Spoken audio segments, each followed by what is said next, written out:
So, as Anthony was saying, this is the first year we did this. We thought it would be really great to hear from the next generation of advocates. So we put out this application to win an award. And I personally was a little worried that kids weren't going to like it or submit, but fortunately, we got some fantastic applications. And so the process was they submitted an application, then we had a final round where they put together a few slides, a presentation in the PechaKucha style as close as they could. And then we had them work with some mentors, which we'll talk more about later, and voila, final presentations, and they did such an amazing job. So without further ado, we're gonna go ahead and get started. Hi, I'm Manonmani. I'm from Mountain View. I just graduated from Los Altos High School, and I'm going to be presenting about the work I did last year with UC Davis on improving their active transportation benefit cost tool that they had developed for the California Transportation Commission. Okay, yeah, so growing up I've been biking basically ever, mainly for sustainability reasons, because I want to avoid driving, and also mainly as a kid with no driver's license, it's not always easy to get my parents to drive me everywhere. And so being able to bike gives me a lot of freedom and flexibility and independence to go where I want, when I want, on my own. And I also just love biking, it's so much fun. But at the same time, I've had a lot of really negative experiences where it just feels like there are no safe routes or safe infrastructure to go where I want to on a bike. And when I'm biking on the road, it feels really scary. And so I want to do something about this because transportation affects everyone, and it's really bad in a lot of ways if there are no better options than to drive everywhere. And I also just find it really interesting, the process of how infrastructure and transportation systems are built and designed and how that affects all society. So I did this ACE Mentor program to learn about careers in planning and engineering architecture, and also a GIS class to learn about spatial analysis tools for transportation-related things. But beyond just learning about things, I wanted to actually do something. But as a high school student, I didn't know what I could do that would actually be useful, because I have zero experience in anything transportation-related. And advocacy, not gonna lie, kind of scares me. I was not ready to go out and start attending meetings and organizing my clubs and stuff like some of the other students here. So instead, I thought I could do something more academic, research-oriented, because that is something I'm at least slightly comfortable with from school. And so I reached out to some different university transportation labs that were working in bicycle pedestrian work. And that's how UC Davis got back, said, sure, you can help us as an intern on improving this project that we've developed. So now into the actual project. For some background context, this was originally developed, as I said earlier, for the California Transportation Commission. They fund a bunch of projects throughout the state through the Active Transportation Program, and they wanted to evaluate how well is this actually working, what benefits is it providing to the state, and eventually even compare projects to decide which ones to fund. What the tool actually does, basically, there's a map where you input the segments and intersections that are affected by the project, select all the different types of infrastructure, and it generates a bunch of models of the projected benefits, increase in bike ped travel, reduction in crashes, reduction in GHG emissions, and so on. In the back end, how this works is that there's two simple models for the existing crashes and the existing bike ped travel from some statewide data, and then the main part of the tool is a bunch of benefit percentages for different types of infrastructure from a literature review, and those are then just applied to get new crashes, new active travel, and so on for all the other benefits. So now what I did for the project, basically it had a lot of issues. A lot of the outputs did not make sense, seemed totally unreasonable given the base data that we're working with, and we weren't really sure why all the equations were acting the way they did, why are all these steps necessary, what are they actually doing? And so what I was doing was basically going through a bunch of sample inputs and outputs from previously funded projects, and a bunch of equations, documentation, trying to figure out what is going on, what factors are affecting these outputs, is anything going wrong, and if so, how can we change it to improve it and make it more consistent and reasonable and realistic. So one example, in the crash model, there's a part where the length of one segment is multiplied by the number of people on that segment. And originally the tool was adding up all the lengths and adding up all the volumes for a certain category of roads and then multiplying them together. That's not the same as first multiplying the length and the number of people and then adding them all up together, if that makes sense. And sorry. And it turns out, mathematically, this made a lot of extra terms where like the length of one segment is multiplied by the number of people in a different segment. And that makes the final total much, much larger than it should be. So you see it went from a scale of like over 1,000 to less than 100, which is more in the order of magnitude we were expecting. Another example in the travel model, basically it was assuming that people who are traveling in the project are only traveling on project roads and intersections, but realistically people could cross through at just one intersection or like turn off at any point. And so I figured this out after reading all the documentation and figuring out what it's actually doing. We didn't find a solution, but now it's like documented as something we have to fix in the future. So originally, this tool is for the CTC, but anyone can use it. It's free, it's open source, available to the public. And I guess the higher level vision is anyone can get like a really simple, quick, easy to use, easy to understand idea of how building infrastructure would impact their community. It is not there yet. There are so many issues still there. And more importantly, like these are just predictions and we haven't yet got real world outcomes to compare against to see how accurate the predictions are. But it's a little more consistent and reasonable and one step closer, I guess, to that vision of anyone being able to access these tools. This also had a pretty big impact on me. I learned at least a little bit more about how to look at transportation from more of a math, modeling, research perspective, and also learned that it is something that I'm really interested in to study and work on and not just complain about in my spare time. And partially influenced by this, so going forward now I'm going to UC Berkeley. Yesterday was actually my first day of school. And studying civil engineering, I'm hoping to learn more about how to improve transportation systems and infrastructure in general to be more equitable, safer, sustainable, and just better for everyone. So finally, the cheesy conclusion is I had zero experience in anything transportation related, advocacy, not really ready for that yet, but I could do something that I was at least somewhat familiar and comfortable with, which is like math and data from school, and find a way to have some real world impact at least in the community. So if you have time and you have skills, then anyone can have an impact, even if it's not in an obvious way, I guess.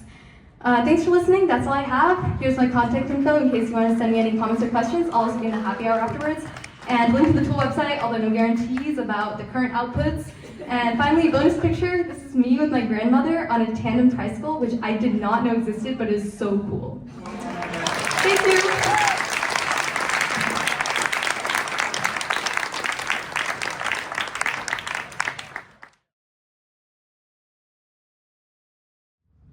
Good afternoon, everyone. My name is Han Young, and I'm a senior at Saratoga High School. I'm the president and founder of the Saratoga Biking Club. The club is one of the largest and most active clubs on my school's campus, totaling over 100 members. However, it's hard to forget the rough journey it took to get to where we are now. First, a little bit about myself. This summer's been the most active time in my life for cycling. I've embarked on countless rides with a group of friends, totaling more than 1,600 miles since June. Although one of my favorite things to do now is to go on rides over 100 miles at a time, I was not always like this. My story began 4 years ago in my home during the COVID lockdowns, in my 8th grade year. It was even worse for me, because I live on a mountain, isolated from the suburban neighborhood where all my friends live. One day, seeing how I'd been sitting at home, spending countless hours on Minecraft, my dad decided to take action. I was to bike to the top of the hill we lived on 3 times a day on my dad's bike, which was a lot older than I was. The workout was roughly 500 feet of elevation gain, with gradients up to 15 degrees. So as you can imagine, at first I hated biking. Until I realized what you could do with a bike. Although initially worried for my safety, my parents eventually reluctantly allowed me to bike into the suburbs to meet with my friends. What began as 1 or 2 rides quickly spiraled into hundreds as I learned to enjoy the freedom I gained from cycling. After 2 years of biking, I found myself in my sophomore year of high school. Seeing the audience I could reach out to, I proposed a bike club to the school under the name of Saratoga High School Bike Club. I failed miserably. Without a team and even a slideshow presentation, my attempt was rejected from my school. So, that following summer, I came up with a plan. I formed a team, and together we came up with a biking club that would not go out on rides, which would raise questions about liability, but instead create a club with the intention to teach people about how bikes work, cool places they could ride to, and encourage students to stay active. We also came up with lots of ideas for curriculum and even estimated how many hours of content we had for all the club meetings. But despite all of our efforts, we were yet again rejected.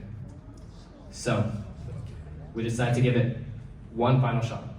We went further this time, breaking down the structure of every meeting. We created an interest form for the club and got 30 students to support. And lastly, we concluded our presentation with a summary slide, including all the reasons we should be a club on the Saratoga High School campus, leaving the school no other option but to accept us as a club. After 3 attempts, countless hours of planning, and trial and error, we finally crossed the starting line. We then commenced the second phase of our plan, the launch of the Saratoga Biking Club, a club unaffiliated with the school. The bike club in the high school would serve as a funnel for students to discover the Saratoga Biking Club, where we'd actually plan and go on rides on weekends or after we got out of school. Our location in the Bay Area gives us an advantage as we have many destinations within biking range. We've tried to make the most out of it as a club. We've walked hundreds of miles through many rides ranging from the flat trails of Shoreline Park in Mountain View and Levi Stadium in Santa Clara to the mountainous hills of Fremont Boulder Preserve. We are also given access to scenic rides along the ocean through destinations such as Pescadero, Santa Cruz, and San Francisco. Difficult feats that I wish one day we'll be able to accomplish as a club. But for now, our biggest group ride consists of 15 students on a 30-mile ride to Shoreline. These are some pictures taken from the ride. In March, we set up a bike stand at school during lunch for a school event, attracting the attention of dozens of students. More than 20 students joined our Discord server during this 30-minute lunch period. We currently have 113 students in our Discord group chat. Our club also has other forms of social media to expand our reach, including an Instagram page where we upload media from our rides, a Strava community for members who use the app, and a website. With these online platforms, we were able to get in contact with many more people than we otherwise would have. Based on these recruitment efforts, we were lucky to gain lots of freshmen who were passionate about cycling. Because most of these students were as new to the sport as they were to the school, I came up with the idea of training rides to improve students' overall strength, where we would find a local hill after school or on an early weekend morning. Students tackled these rides at their own pace while I bounced around from riders up front to those lagging behind, giving encouragement and advice as needed. It shows how it gives me a workout as well. In addition to this training this class physically, I've passed down a lot of my knowledge on organizing rides and hosting club meetings so they can continue to run the club after I graduate. Hopefully one day, one of them will have the opportunity to be on this very stage and talk about their experiences with promoting cycling in the community. The club is rapidly approaching its first year of being established. Although there's a lot more I wish we could have done last year, I'm very satisfied with where our club has gone since our first meeting on October 6, 2023. We've even been showcased in the school newspaper. We have a lot more in the works. Among other things, we plan to make an appearance in this year's annual Cupertino Bike Fest, where we'll be helping attendees make custom-made bike license plates out of recyclable materials. Additionally, we've been planning a community bike event since mid-April with the help of the Silicon Valley Bike Coalition. We hope to see this event through before the end of this calendar year. Starting the club has been one of the best decisions I've made in my life. As I head off to college next year, this award encourages me to take my cycling passion to the next chapter of my life. Thank you for listening, and thank you to the Silicon Valley Bike Coalition for allowing me this opportunity to tell my story.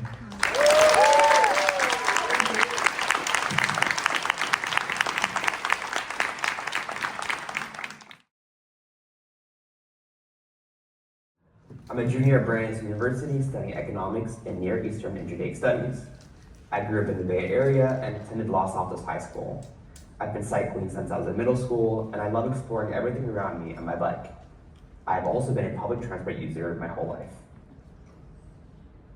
I started racing through my university my freshman year, and I commuted to school by bike my sophomore year when I lived off campus. I saw that there was a lack of bike racks on campus and wanted to address this.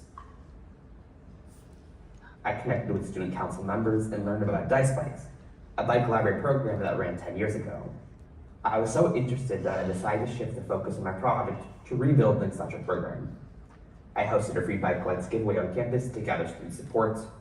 I also took a class at Tufts University last semester and got support from connecting with the Tufts Bikes team. So what exactly does this project solve? Imagine you're Ryan. You're one of many students at Brandeis University who works and studies over 60 hours a week while living off campus. Despite working so hard, purchasing a bicycle to commute is not an affordable option. I proposed a free environmentally friendly bike library program that gives students like Ryan a simple solution to their transportation issues. The absence of a micromobility system means there's not an environmentally friendly system of transportation available for the majority of the student body, despite an immense growth in demand for this service over the past decade, as indicated by the increasing popularity of bike shares around the US and in Massachusetts, namely Blue Bikes. Through my team's research, I found critical issues with previous unsuccessful bike share programs at Brandeis, including Dice Bikes and Lime Bikes. This includes inadequate longevity plans due to reliance on student volunteers and the lack of a centralized distribution system.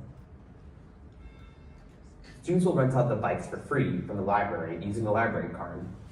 A fleet of bikes will be divided between 24-hour rentals and long-term rentals with priority given to graduate and commuter students. To ensure a long-term sustainable plan, our four-part solution includes first, working directly with the library IT to centralize bike distribution. Second, we'll work with a private bike share company to ensure the bikes used are built for long-term use. Third, we will integrate an innovative technology, which simplifies the concerns of tracking, locking, and distribution.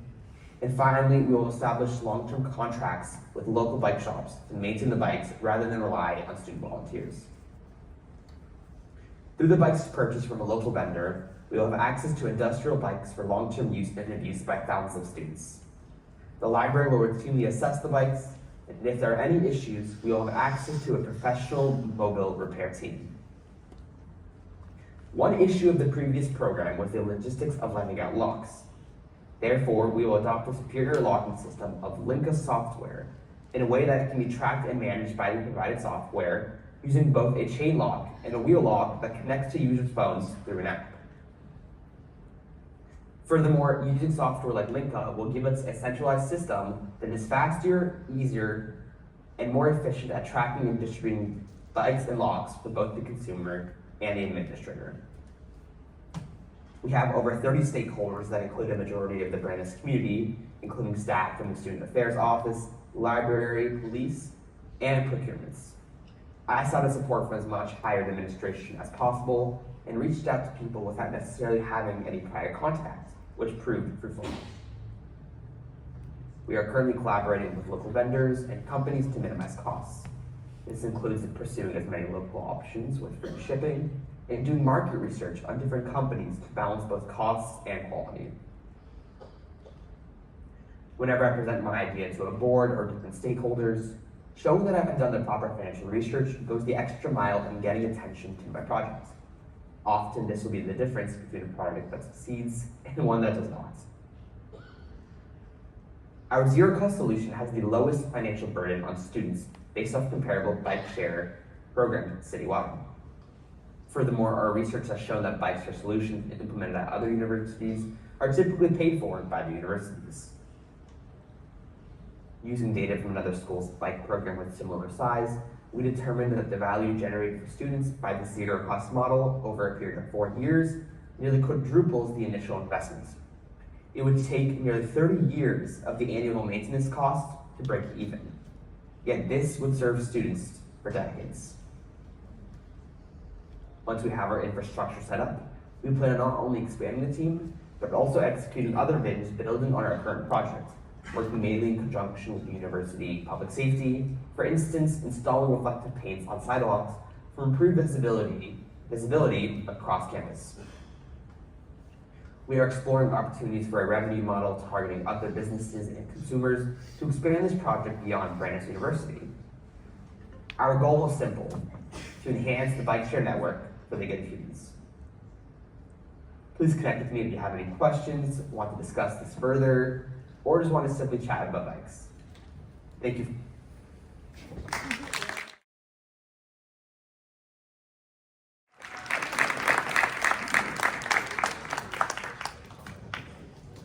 Hi everyone. Hi. Okay. My name is Anya Lin. I'm a senior at Hillsdale High School, and I'm the president of Hillsdale High School Bike Club. Yeah! Today, I am excited to show you what we do and how we improve the communities both inside and outside of our school. To begin, here's a school. Here's a girl who goes to this school. She likes to bike. One morning, as she locked up her bike at the school bike racks, she couldn't help but notice how lonely her bike looked. She wished for the day where more bikes would fill the bike racks, and imagined a time if everyone could bike to school. But there was one question to be answered.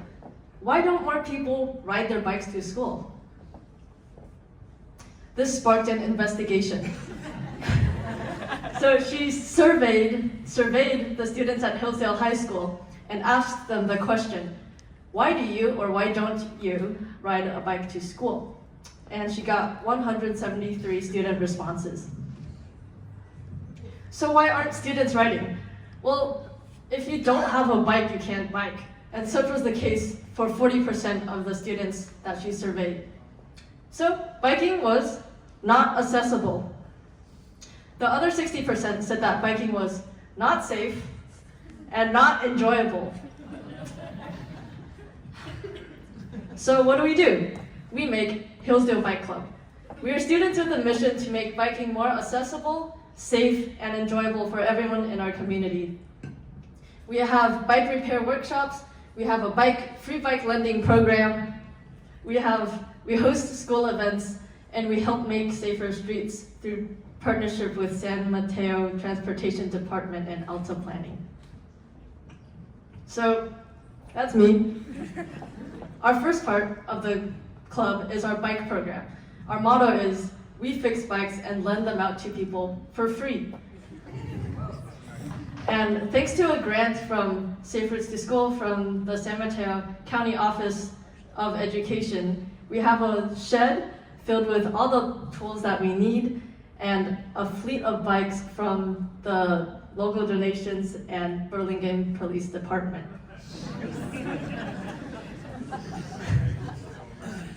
And this is where we host our weekly Monday repair workshops. So let's have a workshop. Let's wrap some bar tape. First, our professional bike mechanic, Timothy Choi, shows us how it's done. And then we try it out. We try to memorize all the steps and work together to recall the correct way of wrapping bar tape. And then Tim comes along and goes, oh, that's good, you messed up there, that's good, and you messed up there. And then we practice until we get it right.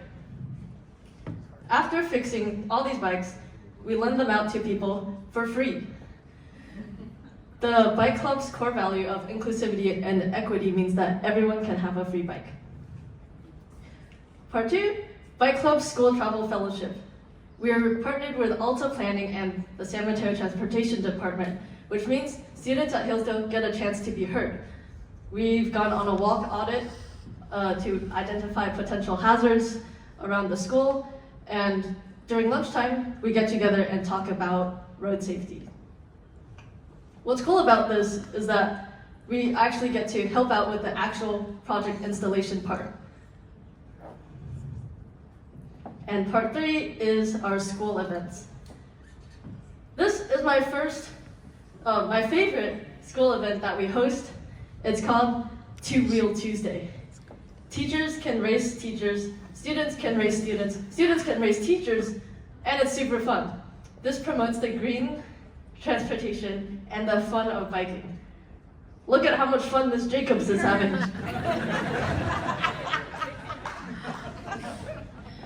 Another one we do is Ride for Pancakes, which is pretty self-explanatory. You just have to bike to school and then you get pancakes. Yippee! We also have outreach, we have a promo video, we have a rap song, we have posters, flyers, merch, and a big Strava where we host rides with neighboring schools. In fact, Han Young here is also in that Strava.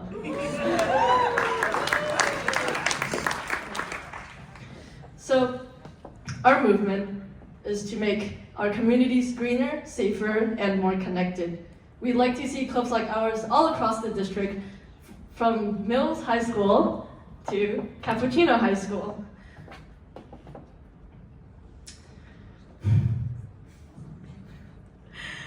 Getting everyone to bike to school may seem like a crazy idea, but something that showed up on my screen. But seeing that my bike now has friends on the bike rack is saying something. Thank you.